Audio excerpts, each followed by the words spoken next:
All life form strives to the max of its potential except human beings.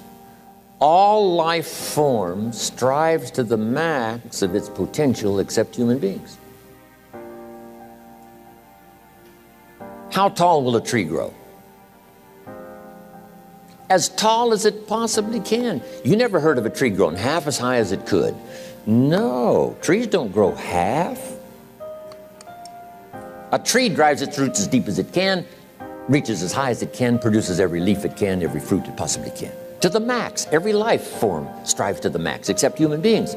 Now, why not human beings? Jot this down. You've been given the dignity of choice. You're not a robot. You don't have to repeat this year the same as last year. You can tear up last year's plan, develop a new plan.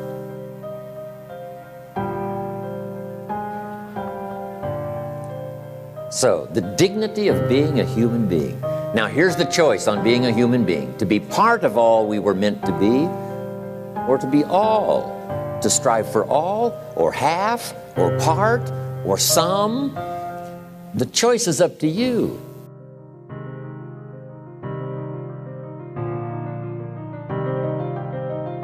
Life is not just the passing of time. Life is not just the passing of time. Life is a collection of experiences, their frequency,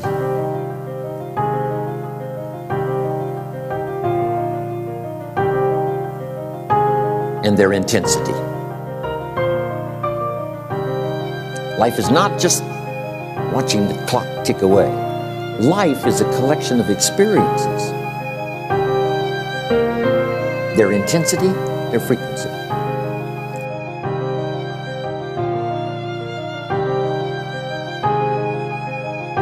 When should you start the day? As soon as you have it finished. Plan the day the best you can, leaving plenty of room for improvising and surprises and all the stuff that happens during the course of the day. But if you've planned a good, productive day, now you start that day, you can't believe how much more valuable your time will be. Don't start the day until you have it finished. Now here's the next one. Don't start the week until you've had it finished. Now to lay out a week is a pretty good challenge.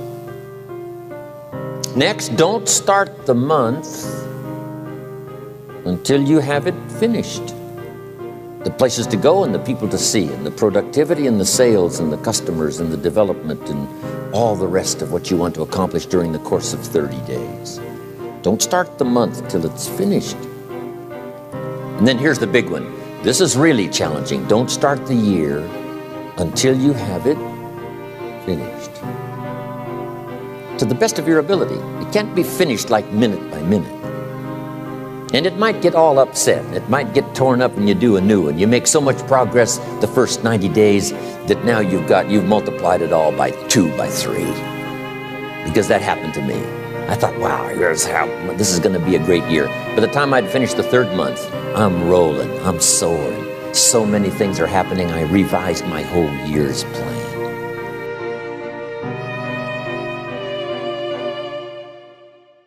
I got better. I got better day by day and week by week and month by month. And I'm asking you to do the same thing until you can develop a long arm and a long reach. Until you can develop influence that won't quit. Touch people next year you couldn't touch this year. Touch people now you couldn't touch before. Conduct a meeting now you couldn't conduct before. Heart and soul now mixed in there that wasn't there, it was missing before.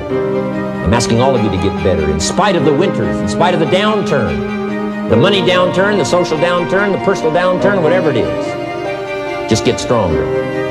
Get better.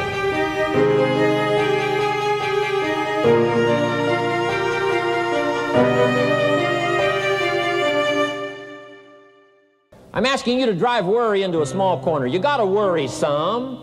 All this negative stuff serves some purpose, but the key is for you to be the master, not the servant. Here's what I'm asking you to do. You be the master of worry. Drive it into a small corner. Don't let it loose. And I'm asking you to go home with some new faith and some new courage. I'm asking you, don't worry. Drive it into a small corner. We've all got concerns, and sometimes we all wonder, And sometimes there's a little crack of doubt. We worry a little, but I'm telling you, drive it into a small corner. Drive your worries into a small corner. Enemies of the mind you got to do battle with in the summer. One is pessimism, that tries to get you only to see the negative side. Of course, there's the negative side. Life is part negative. What else is new? If the glass is half empty, it is half empty. You say, well, I've been only taught to see that it's half full. Well, sure, it's half full. But it's also half empty. I mean, can't you handle that? I mean, that's not too difficult.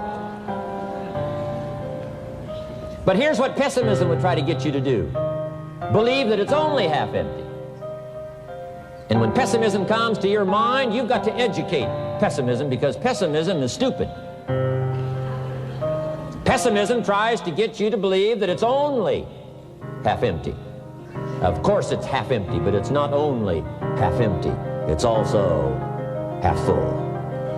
I'm asking you to be in charge. Be in charge of your own mind. Be in charge of your own destiny. Do battle with your enemy. Do battle with your enemies. Take sword to your enemies. Whatever's going to destroy those values, take sword to it. If it's worry, take sword to it. If it's threat, threaten back. Take your harvest and all that comes your way with full responsibility. Don't complain.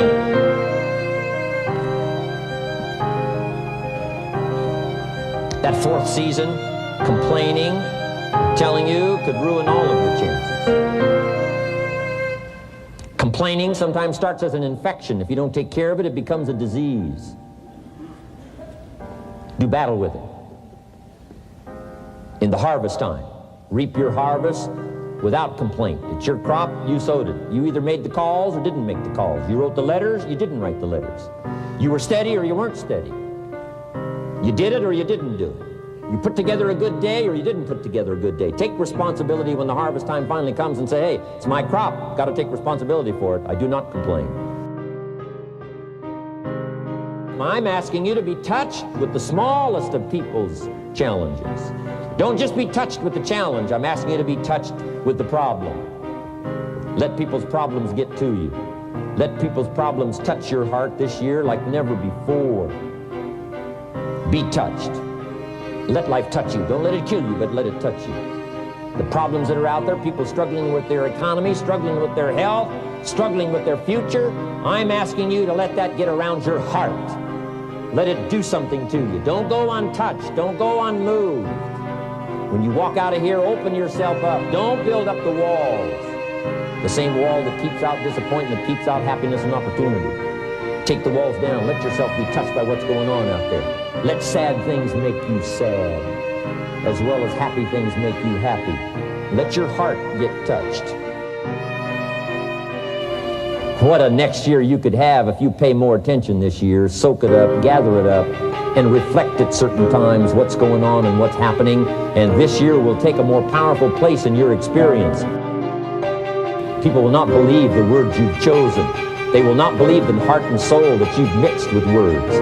They won't believe the power you've got. We've got this extraordinary opportunity now. Let us not keep it. Let us share it. Let us reach out with a long reach, a strong reach, an unprecedented reach. Let us reach out and touch people not just with our opportunity. Let's touch people with our lives. Let's touch people with our experiences. Let's touch people with our heart and soul. But here's what I did. I worked around the clock, so that I would make up in numbers what I lacked in skill. When you're new, you make up in numbers what you lack in skill. Now, when you become more skillful, the numbers can go down. But at first, if you want to compete or if you want to really get good, you've got to put in the numbers.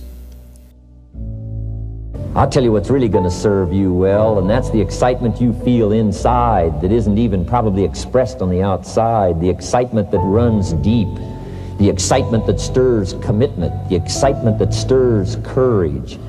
Give me the chance, and I will get the job done. That kind of excitement.